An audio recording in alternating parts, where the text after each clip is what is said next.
یا رسول اللہ توبہ کس طرح کریں تو رب معاف کرتا ہے؟ آپ نے فرمایا رب بڑا مہربان ہے، بڑا ہی کریم ہے۔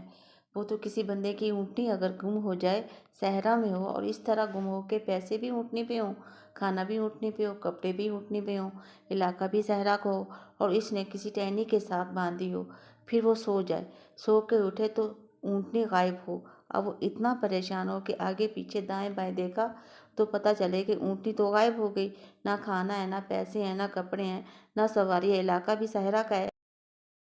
تو فرمایا جس طرح وہ بیٹھ کے موت کا انتظار کرنے لگتا ہے، اور وہ منظر تھا کہ اب موت ہی آئے گی، اب کوئی سہارا نہیں۔ فرمایا اچانک اگر اونٹنی سامنے آ جائے تو اسے کتنی خوشی ہوگی؟ یا رسول اللہ اسے تو بڑی خوشی ہوگی۔ فرمایا جب رب کا بندہ توبہ کرتا ہے تو اللہ تعالیٰ اس سے بھی بڑھ کر خوشی ہوتی ہے، یعنی میرے رب کو اس سے زیادہ بڑھ کے خوشی ہوتی ہے۔